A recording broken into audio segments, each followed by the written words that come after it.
ZPT selection కానీ ward member కానీ ఖచ్చితంగా బీఆర్ఎస్. కాంగ్రెస్ ప్రభుత్వంపై మాజీ మంత్రి శ్రీనివాస్ గౌడ్ తీవ్ర స్థాయిలో మండిపడ్డారు. నిరుద్యోగులకు ఉద్యోగాలు ఇచ్చామంటూ కాంగ్రెస్ నేతలు పచ్చి మోసం చేస్తున్నారని, బీఆర్ఎస్ ఇచ్చిన నోటిఫికేషన్కు కాంగ్రెస్ ప్రభుత్వం ఉద్యోగాలు ఇస్తూ తామే ఇచ్చామంటూ గొప్పలు చెప్పుకుంటున్నారని శ్రీనివాస్ గౌడ్ ఎద్దేవా చేశారు. ఉద్యోగాలు ఇస్తామని మోసం చేశారని, నిరుద్యోగులు ఆందోళన చేస్తుంటే ఆ విద్యార్థులను అరెస్ట్ చేశారని ఆరోపించారు మాజీ మంత్రి శ్రీనివాస్ గౌడ్.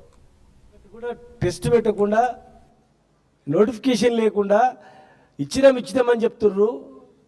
బీఆర్ఎస్ ప్రభుత్వం ఇచ్చినటువంటి నోటిఫికేషన్ల పత్రాలు ఇస్తూ మేమే చేసినామని చెప్తున్నారు. పచ్చి మోసం మా కళ్ళ ముందర మేమే చూస్తున్నాం. ఇంత అబద్ధాలు ఆడతారా అని చెప్పి ఆశ్చర్యపోతున్నాము. మరి ఇలా దాదాపు 1,60,000 ఉద్యోగాలు బీఆర్ఎస్ పార్టీ ఇచ్చినా కూడా ఏమి ఇవ్వలేదని చెప్పి మోసం చేసి వాళ్ళు ఇచ్చిన ఉద్యోగాలు వీళ్ళిస్తూ వాళ్ళు ఏదో ఉద్ధరిస్తున్నామని చెప్పి గ్రూప్ 1 నిర్వహించి పూర్తి అవకతవకలు చేసి ఇలా బజార్ను పడేసి 2 లక్షల ఉద్యోగాలకు సున్నబెట్టి మాయమాటలతో చెప్తున్నారు అని ఆధారాలతో సహా టీఎస్పీ చైర్మన్కి ఇచ్చి రాష్ట్ర వ్యాప్తంగా ఆందోళన చేస్తుంటే, ఆనాడు స్వేచ్ఛ ఇస్తాం మాది, పెద్ద స్వేచ్ఛ ప్రభుత్వం మాది అని అన్నారు.